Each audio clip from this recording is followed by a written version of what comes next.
Hi, నా పేరు విజయ్ అండి. మాది ఇల్లందు. మా అక్క పేరు కే మధ్యల. గత 10 సంవత్సరాలుగా మా అక్కకు డయాబెటీస్ అనే హెల్త్ ఇష్యూ ఉంది. సో కొంచెం హెల్త్ ఇష్యూ అవ్వడం వల్ల ఇల్లందు నుంచి ఖమ్మంకు తీసుకొచ్చాము. ఖమ్మం తీసుకొస్తే ఒక హాస్పిటల్ వాళ్ళు ఇట్లా మన ఆరోగ్య హాస్పిటల్కి రిఫర్ చేశారు. ఆరోగ్య హాస్పిటల్కి వచ్చి చూస్తే బిల్డింగ్ చాలా పెద్దగా ఉంది, ఈక్వల్ టు హైదరాబాద్ లెవెల్లో ఉంది. సో ఏమైనా బిల్స్ ఏమైనా చాలా ఎక్కువగా పడుతుంది అనుకుని కంగారు పడ్డాం ఫస్ట్.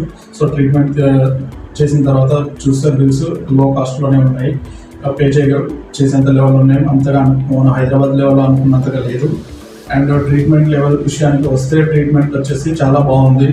ఎవరైతే క్రిటికల్ కేర్ టీమ్ ఉందో Jaya Harish sir, Vanusha madam and Suman sir చాలా బాగా ట్రీట్మెంట్ ఇచ్చారు. ఎంత క్రిటికల్ కేర్స్లో ఉన్నా కూడా ట్రీట్మెంట్ ఇచ్చి చాలా బాగా ట్రీట్ చేస్తారు. నెక్స్ట్ వచ్చేసి మన 24/7 ఇంటి ఏదైతే స్టాఫ్ నర్సింగ్ టీమ్ ఉందో చాలా బాగా కేర్ తీసుకున్నారు అండ్ ట్రీట్ చేయడం కూడా చాలా బాగా చేస్తారు. అండ్ సరౌండింగ్ హాస్పిటల్ అట్మాస్ఫియర్ కూడా, స్టాఫ్ కూడా అందరూ కూడా చాలా బాగా రిసీవ్ చేసుకున్నారు. థ్యాంక్ యూ ఆరోగ్య హాస్పిటల్.